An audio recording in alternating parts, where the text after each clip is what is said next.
Hello guys, তোমরা আগেই দেখেছো আমরা এসেছি করিমপুরে। তো করিমপুরের পাশেই হচ্ছে বাংলাদেশ বর্ডার।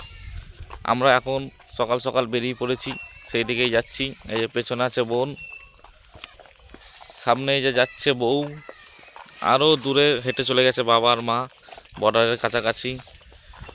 তো বাংলাদেশ যাবো জীবনে প্রথমবার। বাংলাদেশ যাবো না, বাংলাদেশের বর্ডারের কাছে যাবো। বাংলাদেশেই যাবো আমরা। বাংলাদেশে যেতে গেলে আমাদেরকে জেল খাটতে হবে, তো আমরা জেল খাটতে রাজি না। বাংলাদেশেই যাবো। এখন আমরা যাচ্ছি ম্যাডাম বাংলাদেশ যাবেন তো? বর্ডারের কতটা কাছে যেতে পারি দেখি, যতটা দেখানো সম্ভব হয় ততটা আমরা দেখাচ্ছি। আমরা ওই যে বলে না নদীর তলা দিয়ে বাংলাদেশ চলে যাবে, সেরকম যাবো আমরা এখন আমরা যাই, তারপরে দেখাচ্ছি তোমাদেরকে কত দূর কি দেখা যায় বা দেখতে পাই। বাবা মা তো চলেই গেছে। গাইস, এই যে বর্ডার, আমরা দাঁড়িয়ে আছি ইন্ডিয়ার মাটিতে। এই যে তার কাটার ওই পারেই হচ্ছে বাংলাদেশ। একটু জুম করে দেখাচ্ছি, এই যে বাংলাদেশি গাছ, মানে বাংলাদেশ। এই যে মা এখানে দেখছে বাংলাদেশ মার শ্বশুর বাড়ি এলাকা। আমরা ইন্ডিয়াতে দাঁড়িয়ে বাংলাদেশকে আমরা দেখতে পাচ্ছি। আলাদাই একটা অনুভূতি। হ্যাঁ, বর্ডারে মাঝখান দিয়ে একটা ব্যারিকেড, আর ওই পাশে বাংলাদেশ, এর পাশে ইন্ডিয়া। শুধু আমাদের দুঃখের বিষয় বাংলাদেশ যেতে দিল না।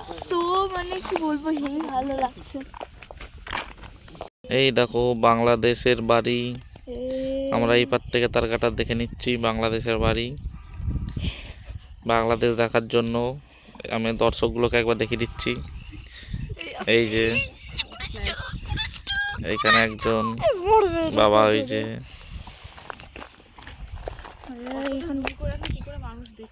এইদিকে বোন, এই যে মা, সবাই আমরা দেখছি বাংলাদেশের ওয়েদার, বর্ডার, বাংলাদেশের বাড়ি। বলো কেমন লাগছে বাংলাদেশ দেখে? খুব ভালো লাগছে। জীবনে প্রথম বাংলাদেশ দেখলাম। হ্যাঁ, মানে ওই পারে বাংলাদেশ, আমরা এই পারে ইন্ডিয়াতে। ফিলিংসটা হেবি সুন্দর হচ্ছে। মানে ওই পাশে বাংলাদেশ, আমরা এখানে দাঁড়িয়ে ইন্ডিয়াতে দাঁড়িয়ে। ও বাবা,